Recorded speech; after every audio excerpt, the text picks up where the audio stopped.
Kamusta sa lahat? Sa video na ito, gagawa ako ng review at magpaparaffle ng USB tester mula sa FNIRSI FNBC2. Sa likod ng kahon nakasulat ang mga katangian nito. Kayang sukatin ang boltahe mula 4 hanggang 50 volts. Ang maximum na kuryente ay 6.5 amperes at 240 watts ang lakas. Kaya rin sukatin ang kapasidad ng baterya ng power bank. Pagbukas ng kahon, unang makikita ang sertipiko ng kalidad mula sa FNIRSI. May card na may QR code na kapag in-scan, dadalhin ka sa website na may mga instruksyong pwede mo piliin sa nais mong wika. At panghuli, syempre, ang USB tester mismo. Tingnan nyo kung gaano siya kaliit at kaganda ang disenyo. Ang tester ay may dalawang port na may takip, isa sa input at isa sa output. Sa gilid, may isa pang port para i-konekta sa computer para sa pagtingin o firmware update. Ngayon, ikukumpara natin ang tester na ito sa naunang bersyon nito na ang modelo ay FNB58. Gaya ng nakikita ninyo, ang naunang bersyon ay mas malaki ang sukat at mas marami itong mga port. Sa bagong modelo, 3 port na lang at 4 na ang mga pindutan, kumpara sa FNB58 na may isang pindutan lang at joystick para sa control. Pero sa kabila ng lahat ng ito, mas naging malakas ang bagong modelo ng tester kaysa sa nauna. Sunod, ikinakabit natin ang karaniwang mobile charger sa tester. Pagkabit pa lang, agad itong umaandar.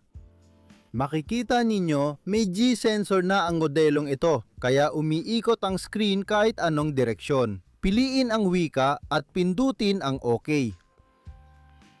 Sa screen, agad lumalabas ang boltahe, kuryente at lakas ng charger. Sa pagpindot ng arrow pa kanan, lalabas ang graph ng operasyon ng charger na naitatala sa log. Kung magkakaroon ng anumang error, magbabago ang kurba.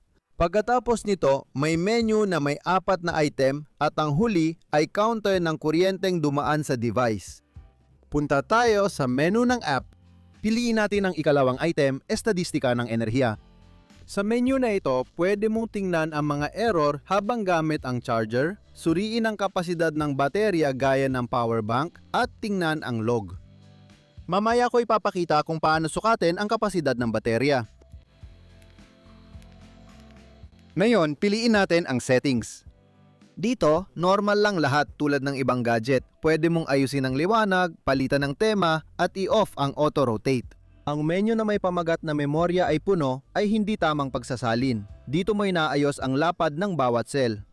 Pwede mong palitan ang wika sa settings, tingnan ang firmware version, at i-reset sa factory settings. Ngayon, punta tayo sa menu ng mabilisang pag-charge.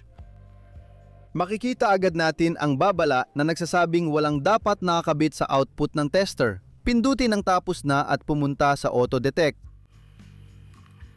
Ini-scan ngayon ng tester ang nakakabit na charger para alamin kung anong protocol ang sinusuportahan nito. Hindi mabilis ang pag-scan at nakadepende ito sa dami ng mga protocol na meron sa charger.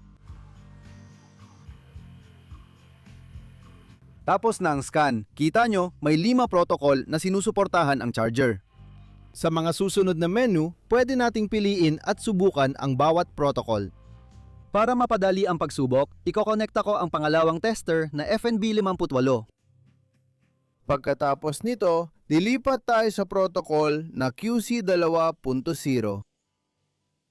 Dito, maari nating baguhin ang voltahe sa output. Pwedeng i-on ang 5 volt siyam o 12. Sa screen ng pangalawang tester, makikitang nag-iiba ang voltahe. Sunod, pumunta tayo sa protocol na QC 3.0. Sa menu na ito, maaari mo nang i-adjust ang voltahe mula 3.6 volt hanggang 20. Kahit sinusuportahan ng charger ang protocol na ito, hindi pa rin tumataas sa 12 volt ang voltahe sa hindi malamang dahilan. Tinest ko lang ay ordinaryong cellphone charger. Sunod, para sa testing, kukuha tayo ng isa pang charger na may 100 W na lakas. Sa charger na ito, may mga Type-C na output at pwedeng direktang ikabit ang tester doon. Pero gagamit ako ng cable dahil mas madali ko itong may papakita sa inyo. Pumunta sa menu ng fast charging at pindutin ang scan ng lahat ng protocol. Sa charger na ito, mas marami ang mga protocol kaya mas matagal ang pag-scan kumpara sa nauna. Para di na tumagal, ipapakita ko na agad ang resulta. Makikita ninyo may 7 protocol ang charger na ito. Sunod, subukan natin ang bawat protocol. Una, lilipat tayo sa QC 2.0. Para mas malinaw, ikokonekta ko ulit ang tester na FNB 58.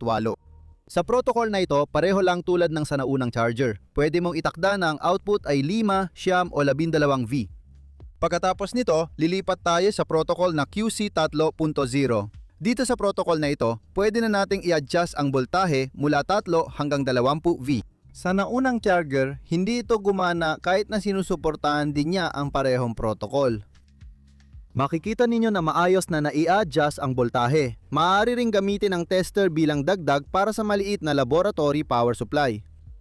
Maraming protocol dito, kaya pwedeng subukan ang anumang charger.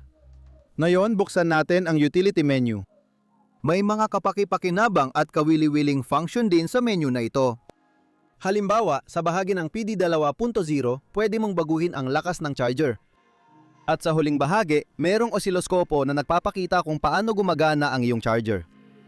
Siya nga pala, para maging kalahok sa raffle ng tester na ito, kailangan mong i-like ang video, mag-iwan ng kahit anong komento at mag-subscribe sa channel.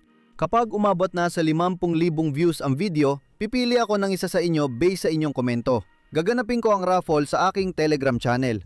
Nasa nakapin na komento ang channel link.